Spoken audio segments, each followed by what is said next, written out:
I think, and this is what we said, Made to Thrive, that there's a difference between accuracy and precision. Precision, you're making the same error, it's consistent. Accuracy, you might not be hitting the bull's eye, but if you're slightly off, you're hitting it exactly the same off. So I think that's important for people to understand, and the trends, and really the relationship between when you are sleeping well and you're not, that differential of your standard deviation, crucially important, I think. Great distinction. Precision versus accuracy. That's well said. I Mm. think that's very valuable, Yeah. extremely valuable. And if we can look at precision, that's going to add the most value at this point as far as where we are with the technology, the wearable Mm. technology.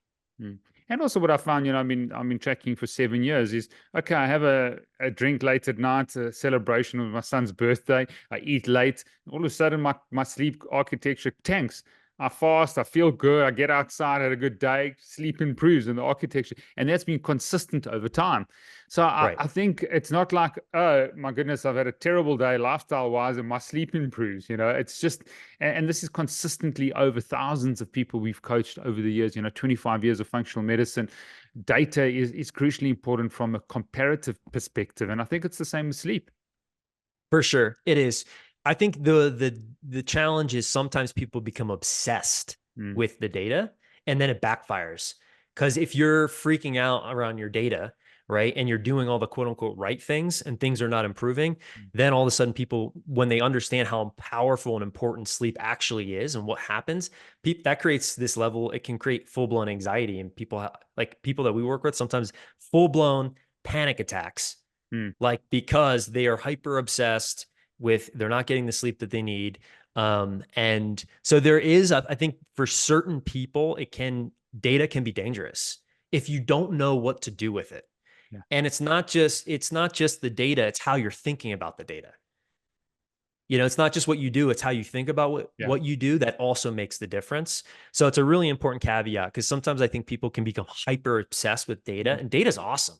Getting that information back is amazingly useful.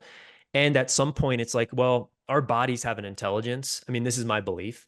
There's no better bio device than our bodies. And so many people I think now are so disconnected from their own body intelligence. They're relying so much on these outside influences. And it's like, hey, man, like, how do you get in touch with your own body?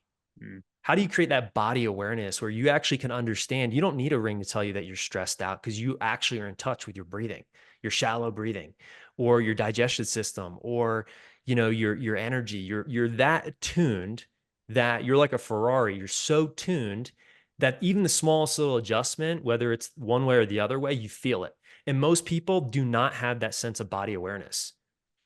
Yeah. So It's again, true. that's where these devices can help us create that body awareness, Yeah. but you don't want to lose the forest for the trees or whatever the saying is. I think it's like I always say, hey, how can we get people reconnected to the intelligence of their own body and not lose that by focusing so much on data and Mm. devices?